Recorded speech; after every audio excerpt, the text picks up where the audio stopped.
Okay, Monday morning. Okay, like you all know, I'm not a fan of Monday mornings, but okay. It's a tough job, but somebody has to do it, and we have to do it. My name is Wale Scott. Welcome on the show. It's Plus Sports and Plus TV Africa on a Monday morning. Now, too many things happened over the weekend. One of them I'll talk about later on the show. But this particular one I'll talk about first. Now, I'll have a guest on the show later, Sayo Oguntoye. We'll be calling him via phone call, with analyzing all of these things with us. But Rivers Angels have emerged champions of the 2021 Nigeria Women's Football League after annihilating Sunshine Queens 4-0 in the finals of the Super 6 at the Dina International Stadium in Ijebu-Ode on Sunday. The win will see Angels represent the country in the WAFU Zone B playoffs for the maiden edition of the CAF-organized Women's Champions League. Angels finished the Super 6 with 11 points ahead of Delta Queens and FC Robo, who both ended their campaign with 9 and 8 points, while Sunshine finished 4th with 7 points. Some of the dignitaries present at the final in Ijebu-Ode are Sports Minister Sunday Dare, Nigeria Football Federation President Amaju Pinnick, NWFL Chairperson Aishat Falode, amongst others. Now, speaking at the closing ceremony, Dare congratulated Rivers Angels for their triumph and tasked them to be worthy ambassadors of the country in the maiden edition of the Women's Continental Football Showpiece. Now, I think government should look into Rivers Angels and Delta Queens. Now, what I mean is the government of Delta States and the government of Rivers State attach importance to these ladies and their welfare. And you see them doing well back to back. If you do well, you ask them. I remember vividly when Eimba was winning. They were the first ever African team to win the CAF Champions League back to back. And that was when Oji Uzokalo was the governor of Abia State then. And of course, all these boys will ask for one. Oji Uzokalo gives them 2. I was lucky to have been a reporter to go and interview some of the Eimba players then. And the car we took to their stadium, their field, we could not get a parking space. Why? Practically every footballer in Eimba then had a car. Some had 2. That's how well they were being treated. And they were winning back to back. So Rivers Angels will always do well. Delta Queens, yes, they will do, because the states take care of them, which means to whom much is given. I don't know if I have my guest on the phone yet. His name is Sayo Oguntoye. Okay, now, his name is very funny. They call him the Nigerian Nightmare. But when I saw that punch that took the guy down, I was like, a nightmare does not hurt this much. A nightmare, yes, it's painful, emotionally, yes. But when you get a hit to your face and you go down, bam, like a sack of rice, that's not a nightmare. Nightmares don't hurt that much.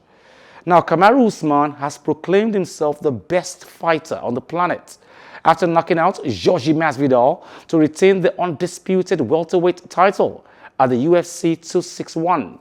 The Nigerian likened the division to track meet, explaining that he is coming around with vengeance with Colby Covington set as his next opponent.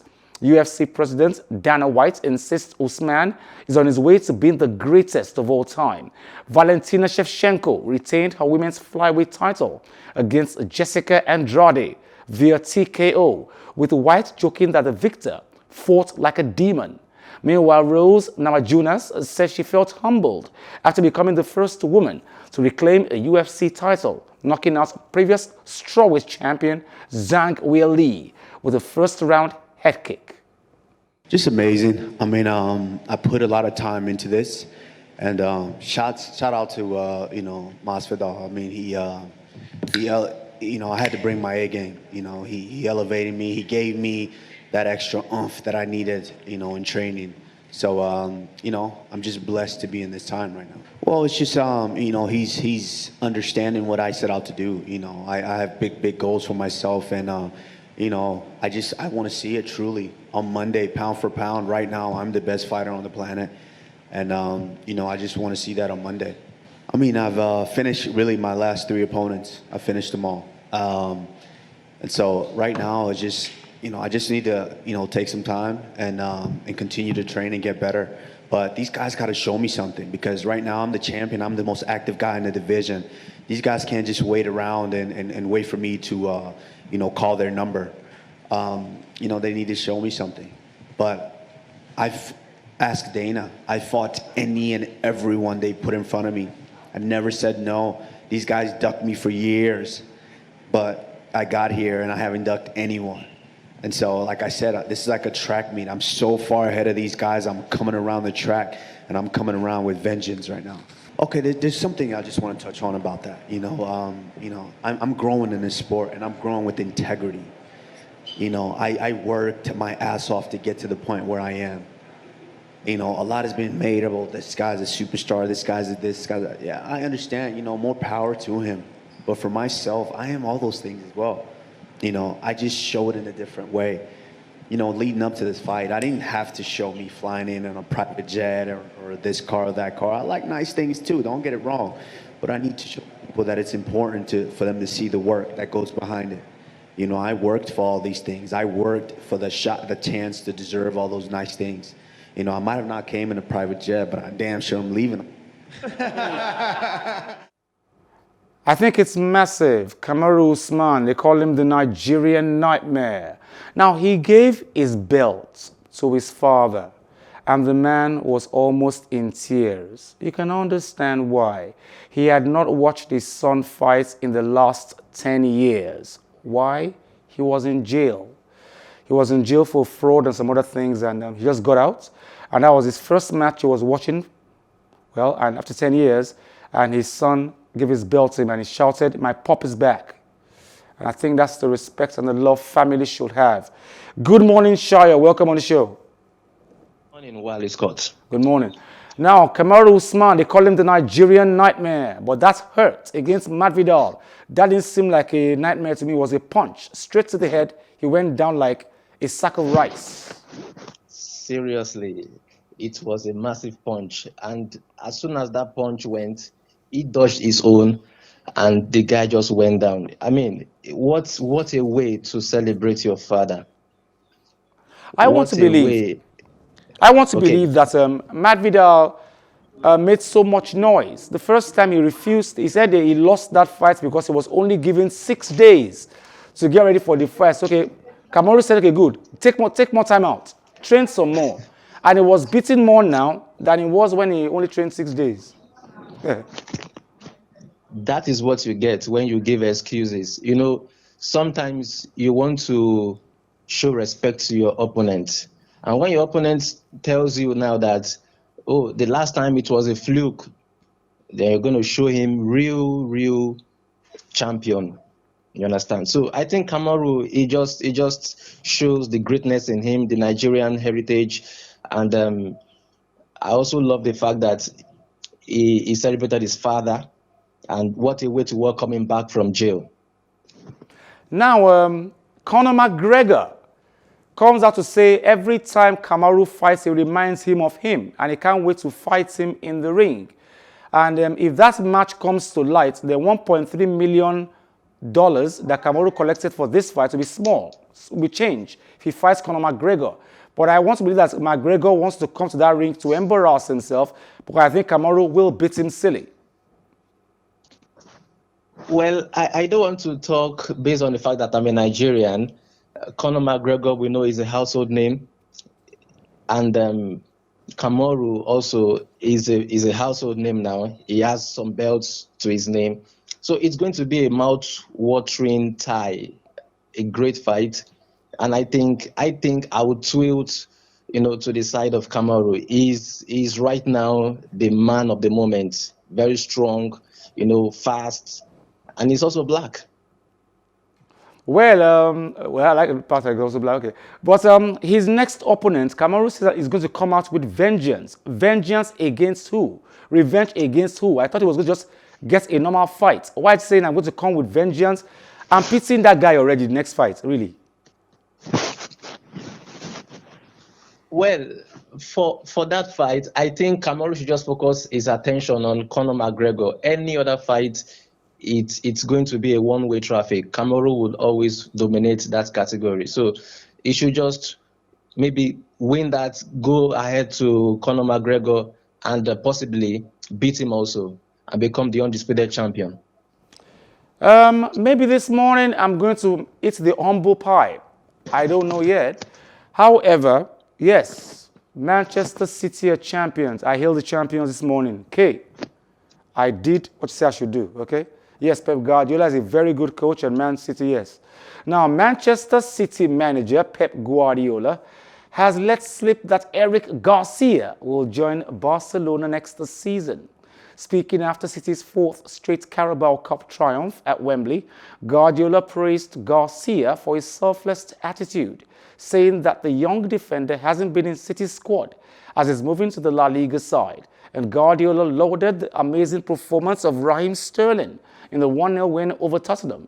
The winger was recalled to the starting lineup, having been overlooked in recent weeks. Aymeric Laporte's late header was enough to give City a record-equaling 8 League Cup in front of 8,000 fans at the Wembley Stadium, with Pep saying he and his team have missed their support. I'm so delighted, for the guys, and I have a thought for the guys who didn't play. The first thought as always is for them because they deserve to play and unfortunately they could not play. For Fernandinho and Sergio, that they are the players with more caps in this competition. And fourth time in a row. It was a nice competition because Arsenal, United away and Spurs to win it. So it's more than well deserved, and especially away they perform. So it was a good night for us to share it with our people, the representing all the people was at home, and we are there. It was not full, but they represent all the people in the season. So, and share it with them sounds better. They meet some good noise, so it's better. Of course, the reason why we do that is for them. Arriving the last stages that we arrived this season and the previous season as well is because every game we take seriously. If not, it's impossible to win 4 Carabao Cups or League One. It doesn't matter in a row. It's impossible. And now we just rest and prepare the semi-final, the first leg against PSG. Sayo, Pep Guardiola, he doesn't have a large squad per se by international football standard in this year, but he makes it happen. Qualities of a good coach. Wins the Carabao Cup 4 times back-to-back. Wow. Absolutely. You see, you said he doesn't have a large squad, but he has a very quality squad. You understand? And I think the name of the cup should be changed from Carabao Cup now to Pep Guardiola's Cup, because he has dominated now for 4 years, beating the likes of United, Arsenal on the way, and now Tottenham in the final. So I think, like you said, he's a very, very good coach, and he deserves all the credits he's getting. Well, like I said earlier, before I go to the next story, I was going to ask a question. I think it was managerial mishap, managerial mistake at the point, managerial suicide, if you call it, for you to have sacked Jose Mourinho just a few days to a match against Man City final, the Carabao Cup final. Yeah, come to think of it, if it was Jose Mourinho that actually played that kind of game yesterday, people will all come. Oh, even with your parking the bus, you still lost. What did Tottenham play yesterday? You see, the media's criticisms has not been fair on Jose Mourinho, and I think Tottenham themselves have not done badly under Mourinho. So letting him go just a few days to a cup final he sweated for to get, it doesn't speak well of Tottenham and doesn't show that they really know what they want. Well, Tottenham's interim head coach, Ryan Mason, has said his team is in pain after narrowly losing the EFL Cup final 1-0 to Manchester City. Mason praised his players' commitment before conceding it wasn't enough against the Man City side he described as incredible. Man City's match winner, Aymeric Laporte, could have been sent off in the first half for 2 bookable offences, but Mason insisted the decision to not send Laporte off wasn't a talking point. Despite the disappointing defeat, 29-year-old believes his team must get over the defeat as they chase down a top 4 spot in the Premier League? Well, it was a difficult match. I thought in the first half we rode our luck on a couple of occasions. We made some really crucial blocks. Obviously, it's difficult to concede from a set play. That's tough to take. But listen, they're a great side. They're a great side. They're an incredible team, incredible team. But I think our group of players gave everything, absolutely everything, with what they've had to deal with in the last 6 or 7 days, the lack of preparation, but they gave everything, absolutely everything today. So that's something to be proud of. I thought the first one was an absolute certain yellow. It's not the talking point because maybe he doesn't make the second foul if he's on a yellow. So, yeah, listen, it happened. At that point, it was 0-0. It was 0-0 for a very long time in the second half as well. So that isn't on our minds at this moment. We're just trying to get over the fact we've just lost the cup final. It's difficult to take. It's difficult to take for the group of players, for everyone associated with a football club. But we have to move on. Now, Shire, Ryan Mason says that look away from the defeats. It's gone. Let's try and work towards getting a top 4 finish in the English Premier League. And can Tottenham actually make that top 4 finish, sacking their coach recently, interim coach with them? Can they make that top 4? Well, I would totally not be confident about that. You know, facing Pep in just your second managerial match is not the way Ryan Mason wants to have started his Tottenham career. You understand? So he was always going to lose that match against a household name in football, one of the most enterprising coaches on earth. You know, so now going further from that match now, can they? You know, they are now like 7th on the table, and they are not looking really nice to finish well on the top 4. So it's really going to be difficult. You cannot give a boy a man's job. It's not possible. Even Jose Mourinho himself struggled. So how much more Ryan Mason? Wow. Shayo says, don't give a boy a man's job. Wow. Okay. A tough week for the Red Devils this week. Ole Gunnar Solskjaer believes nothing will hinder his Manchester United squad's focus as they face a defining week in their season. Chatted about the European Super League plus protests against the club owners, the Glazers has dominated the agenda over the last week. But speaking after United's goalless draw at Leeds in the Premier League, Solskjaer said he's happy with the focus and preparation of his players. And the Norwegian said he was proud of United's second half performance at Elland Road, but admitted his side couldn't find the spark they needed to win that game.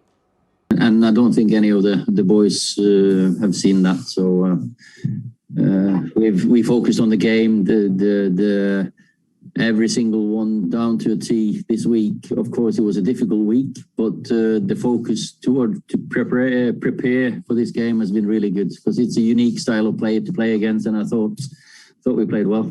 You know, I'm really happy with the boys' focus. They have such a determination to finish the season strong. Of course, the European disappointment, that was the last game of last season. That still sticks in their minds and hearts. So we're very, very focused to do well against Roma, of course, and then we got Liverpool in between. So I'm not worried about that at all. Shayo, Solskjaer rested a whole lot of his first team players against Leeds because basically he has a game against Roma in the Europa League, and about 7 days or 6 days after that, he has a game against Liverpool. And he says, I have to keep my best legs for the finish line, he calls it. Well, I would disagree with the fact that you said he rested his key players, maybe only Pogba. You know, Rashford played. Even Rashford was not even supposed to be in the matchday squad at all. Yeah, you understand too. So I think when it comes to managing these players, game time, he has been found wanting about that. And, you know, this is going into a kind of crucial week for United. Any little slip now against Roma, you are out of the Europa League. And then what happens? back to square one. So I think he should have rested a lot of players, knowing that United cannot go beyond second. You can't eclipse City to first position, and you cannot go below second, because you are about if not 6 or 5 points above Leicester City. So what is there to play for? Just maintain your second spot. So you should have rested a whole lot of key players. Imagine Rashford was not even fit, yet he played almost full time. So what if Rashford has gotten injured? What happens against Roma? So I think his managerial style of managing players is found wanting in that regard. Now, Leicester played today, and of course, everybody's looking their way too. Is it going to be a photo finish for the last 4 in the Premier League this season? What chance do Leicester have today? Well, Leicester should be able to win, should be able to do one better, because they know if they win now, they are consolidating on the 3rd spot, and they are going to drag themselves farther away from Chelsea. Right now, they are 1 point above Chelsea, who have played a game more. That means if they win, they will have 4 more points over Chelsea in 4th place. And so it will now be the battle of the 4th spot finish between Chelsea, West Ham, Liverpool, and Tottenham. And So West it's Ham are going to giving be- them a run for their money. Liverpool are not pulling their strings. Absolutely. West Ham also, they lost to Chelsea just some days ago. Liverpool also drew, yes, a last-minute equalizer against Newcastle. So this is a good opportunity for Leicester City to actually drive away from the parking lot here. Now, let's look at Liverpool and what can we dissect is their problem. Even Klopp is not sounding as confident as he used to those days when he does interviews anymore, and something is wrong with the team. What are their chances? If Liverpool don't get to play Champions League, we're now seeing defending champions, league winners just last season, played in Europa this season. Are we saying we should be waiting for a chance of fans now chanting Klopp should go now? That's what's next now in England. No, I think they've been overborne. The style of play of Liverpool is heavy metal pressing football. So you cannot run for 90 minutes week in, week out for 38 matches plus, because they're still going to play Champions League, Europa, EFL Cup, FA Cup games, and so on and so forth. Week in, week out for 1 season, 2 seasons, it tells on the body. So right now, I think they are just suffering from the burnout as humans, wear and tear comes in. Are you advising Jurgen Klopp does a total overhaul the whole team? Well, they have good players there, so overhauling the whole team would not work. I think for me, they need fresh ideas. They need fresh, because you can't overhaul the whole team and then keep the same manager. The same thing happens after 2-3 years again. You go back to the drawing board. Okay, now. So I think, yeah. Okay, now the king of clay is back and he wins again on home soil. Rafael Nadal won his 12th Barcelona Open title after edging Stefanos Tsitsipas in a pole-setting final. The Spaniard, who avenged his Australian Open loss to the Greek, won 6-4, 6-7, 7-5 after having to save a match point in the 3rd set. After close to 4 hours on court, the longest best-of-3 sets ATP final since starts began, Nadal clinched his 87th career title and his first since last year's French Open.